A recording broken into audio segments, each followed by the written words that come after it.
Hi everybody, my name is Ed Kuhlman, the Rebel Roaster. So you want to learn how to make a single cup of coffee with one of these? Come on, let's do it.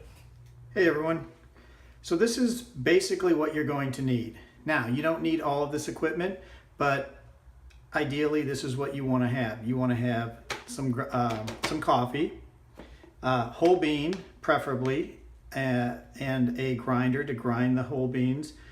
If not, use whatever ground coffee you already have, a hot water kettle. Of course, you're going to need a coffee cup, and you're going to need this 1 cup coffee cone, as well as a number 2 paper filter. Now, if you don't have a water kettle or a grinder, like I said, use pre-ground coffee, use a hot water kettle, and you can pour with that just as well to get started. And then maybe, if you really like this method and the way the coffee tastes out of it, then go ahead and buy some more equipment as you go along. Now, these filters have a seam on them where they're put together, and what you want to do is you want to fold that over, and you want to fold it over at the bottom, and that just makes it easier to set inside this cone right here like this. Okay, there you go.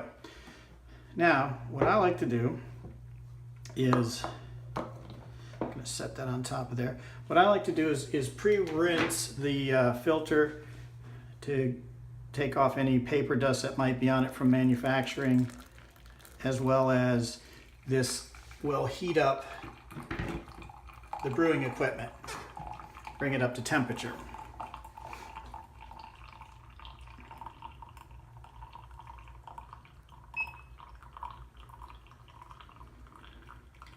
Once you do that, I'm just going to go ahead and pour that out. Once you do that, you want to add your ground coffee. Use a grind that is going to be fine enough to get the most out of the coffee, but also coarse enough. I don't know if you guys can see that or not, but also coarse enough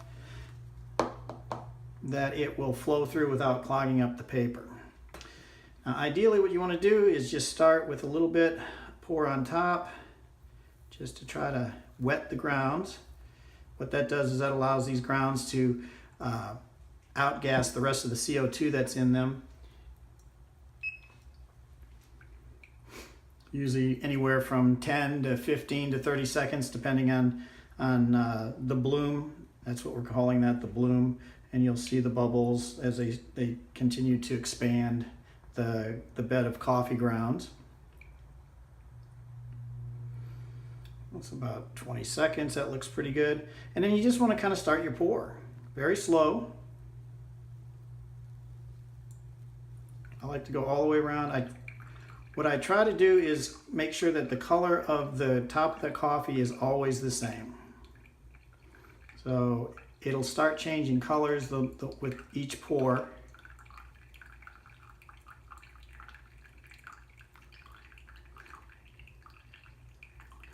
And you'll get the feel for it. You want to stay in for 1 cup. Again, the ratio, we're using an 8-ounce cup. So you can measure out 8 ounces of water, or if you have an actual scale, you can weigh out about 235 grams of water. And if you're using an 8-ounce measuring cup, just do that. And then add about 4 level tablespoons of ground coffee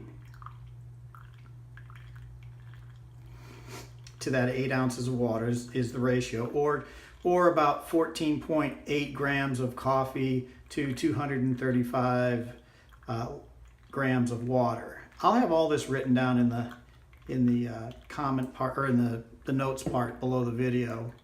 I like to give it a little shake. What that does is gets the grounds off the sides and allows that to push through the bed of coffee more evenly. And it doesn't take much to do that, just a little shake. A little backstory on me. I started roasting coffee back in the, late 80s, early 90s. Started out as a home roaster, hobbyist, and turned into an obsession. I believe that coffee should taste the way it smells.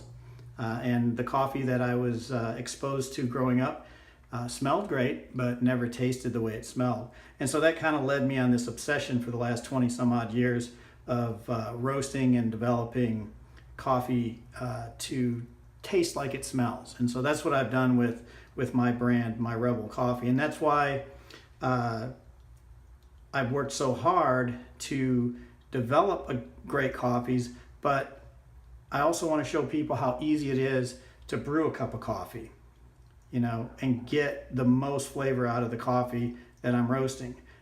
The Rebel name comes from the method that I use. I air roast coffee, which is not a traditional method of roasting. And so only about 1% of the coffee worldwide is roasted on air roasters. Mine is highly modified to roast the way I wanted it to roast, to do what I needed it to do to develop the flavors in the coffee.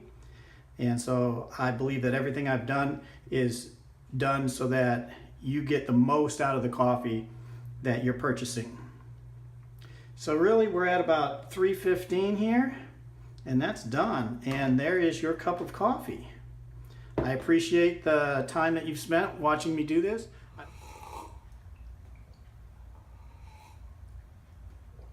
Ooh, that is a good cup of coffee. I hope this video helps you in getting started making your own pour overs.